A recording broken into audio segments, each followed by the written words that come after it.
12월 3일 하나님의 행복의 소리 라온 큐티. 오늘 함께 할 말씀은 호세아 14장 1절에서 9절의 말씀입니다. 호세아 선지자는 이스라엘 백성들을 향해서 하나님께로 돌아오라고 호소합니다. 그리고 하나님의 회복의 약속을 전합니다. 호세아 선지자의 마지막 호소, 이스라엘아 내 하나님께로 돌아오라. 내가 불의함으로 말미암아 엎드러졌느니라. 호세아 선지자는 말씀을 가지고 하나님께 돌아와서 아뢰라고 전합니다. 모든 불의를 제거하시고 선한 바를 받으소서. 우리가 숫송아지를 대신하여 입술의 열매를 주께 드리이다. 우리가 아수르의 구원을 의지하지 아니하며 말을 타지 아니하며 다시는 우리의 손으로 만든 것을 향하여 너희는 우리의 신이라 하지 아니하오리니 이는 고아가 주로 말미암아 긍휼을 얻음이다 하고 고백하라고 전합니다. 호세아 선지자는 하나님의 회복의 약속을 다시 그들에게 전합니다. 내가 그들의 반역을 고치고 기쁘게 그들을 사랑하리니 나의 진노가 그에게서 떠났음이니라. 내가 이스라엘에게 이슬과 같으리니 그가 백합화같이 피겠고 레바논 백향목같이 뿌리가 박힐 것이라. 그의 가지는 퍼지며 그의 아름다움은 감람나무와 같고 그의 향기는 레바논 백향목 같으리니 그 그늘 아래에 거주하는 자가 돌아올지라. 그들은 곡식같이 풍성할 것이며 포도나무같이 꽃이 필 것이며 그 향기는 레바논의 포도주같이 되리라. 에브라임의 말이 내가 다시 우상과 무슨 상관이 있으리요 할지라. 내가 그들을 돌아보아 대답하기를 나는 푸른 잣나무 같으니 내가 나로 말미암아 열매를 얻으리라 하리라. 호세아 선지자는 마지막으로 이렇게 선포합니다. 누가 지혜가 있어 이런 일을 깨달으며 누가 총명이 있어 이런 일을 알겠느냐. 여호와의 도는 정직하니 의인은 그 길로 다니거니와 그러나 죄인은 그 길에 걸려 넘어지리라. 적용을 위해 함께 나누기를 원합니다. 먼저 하나님께로 돌아오십시오. 호세아 선지자는 마지막으로 이스라엘 백성들에게 호소하죠. 내 하나님 여호와께로 돌아오라. 선지자의 이스라엘 향한 끊임없는 호소는 하나님께로 돌아오라는 것이었습니다. 그들에게는 이것이 어쩌면 헛소리로 들릴 뿐일 수도 있었을 것입니다. 우리는 하나님의 백성들인데 하나님께서 이미 우리를 선택하셔서 이곳으로 인도하셨는데 우리는 여전히 그분께서 말씀하신 대로 양을 드리고 소를 드리고 있는데 죄를 지을 때마다 속죄제를 드리고 화목제를 드리고 살아가고 있지 않느냐라고 말할 것입니다.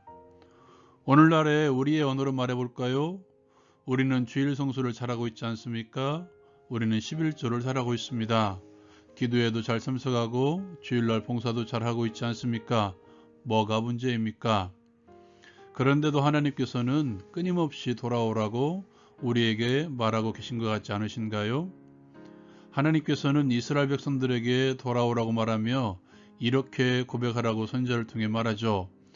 우리의 모든 불의를 제거하시고 우리의 선한 바를 받으소서. 우리를 은혜로이 받으소서라고 선포하고 있습니다. 이렇게 말하죠. 우리가 숫송아지를 대신해서 입술의 열매를 드리겠습니다. 백성들이 하나님께 드려야 될 입술의 열매가 무엇입니까? 회개의 열매이죠. 죄를 지으면 형식으로 가져오는 속죄의 제사가 아닌 입술을 열어 하나님께 우리의 죄를 자백하는 진정한 회개를 주께 드리라고 말씀하고 있는 것이죠. 여러분, 입술을 열어 우리의 죄를 끊임없이 자백하십시오. 요한 사도는 우리에게 이렇게 전하고 있죠. 만일 우리가 우리 죄를 자백하면 그는 미쁘시고 의로우사 우리를 모든 불의에서 깨끗하게 하실 것이요. 나의 죄인됨을 인정하고 내가 품었던 그 마음, 내가 전했던 그 말, 내가 행했던 그 행동이 죄된 행동임을 인정하고 하나님께 고백하십시오. 하나님께서는 그것을 기뻐하십니다. 그때 우리는 발견하게 될 것입니다. 우리를 위한 십자가의 은혜가 얼마나 큰지, 얼마나 고귀한 것인지, 우리에게 얼마나 큰 은혜인지, 그리고 하나님께 찬양을 드리는 날을 발견할 것입니다. 이것이 두 번째 입술의 열매입니다. 그렇게 입술의 열매를 드리는 이들은 이제 의지의 대상을 분명히 바꾸게 되어 있습니다. 호세아 선지자는 이렇게 고백하라고 전합니다. 우리가 앗수르를 의지하지 아니하며 말을 타지 아니하며 우리의 손으로 만든 것을 향해서 우리의 신이라 하지 아니하오리니. 여기서 말을 타지 않겠다는 것은 그 당시 말들은 대부분 애굽에서 가져온 것들이죠. 결국 애굽을 의지하지 않겠다는 말입니다. 좌우에 둘러싸고 있는 애굽과 아수르라는 강대국을 의지하며 살았던 이스라엘 백성들, 내부적으로는 자신들을 위한 우상들을 만들어 그것들을 신처럼 떠받들고 살았던 이들이죠. 이제 이렇게 고백하라고 전합니다. 나는 아수르를 의지하지 않겠습니다. 나는 애굽을 의지하지 않겠습니다. 나는 스스로를 위해서 우상들을 세우지 않겠습니다. 제가 말씀드린 적이 있죠. 내가 자꾸 다른 쪽을 쳐다보고 들락거리며 그쪽에서 발버둥 치면 하나님께서는 움직이시지 않습니다. 선지자는 이렇게 말합니다. 말씀을 가지고 여호와께로 돌아오라. 여기서 깨로라는 단어는 방향이 아닌 목적지를 뜻하는 말이죠. 하나님께 목표를 두고 목적지로 두라는 것입니다. 그러기 위해서 반드시 필요한 것, 바로 하나님의 말씀입니다. 오늘 호세아 선지자는 우리에게 이렇게 전합니다.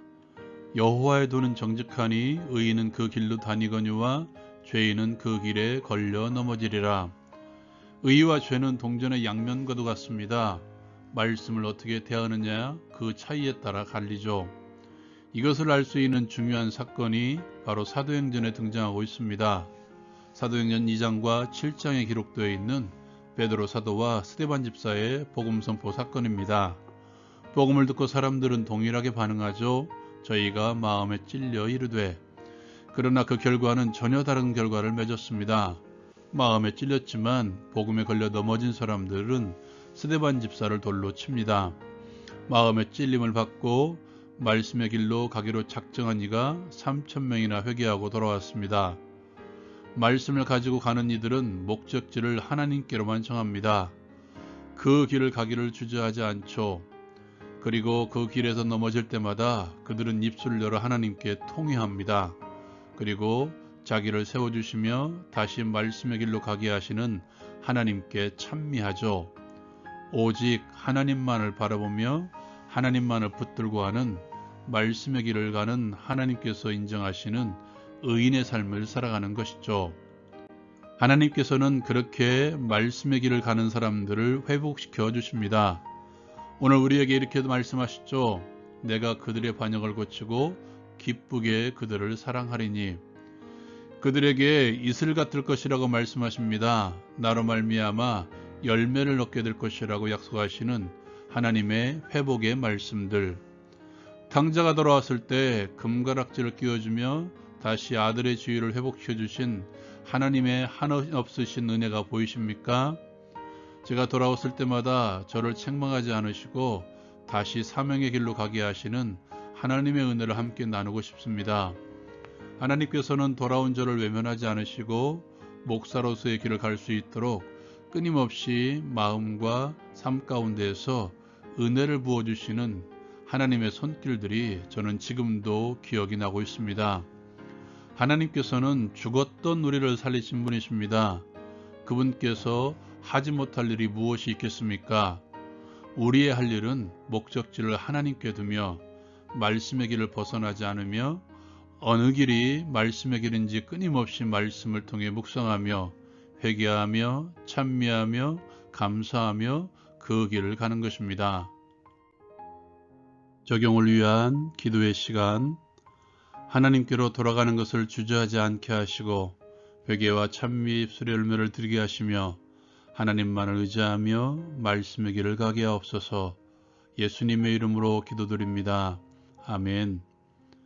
하나님께서 가끔 저에게 이렇게 말씀하십니다. 네가 하니 내가 하지. 하나님께서 하십니다. 우리는 말씀의 길로만 가면 됩니다. 라운 큐티 마치겠습니다.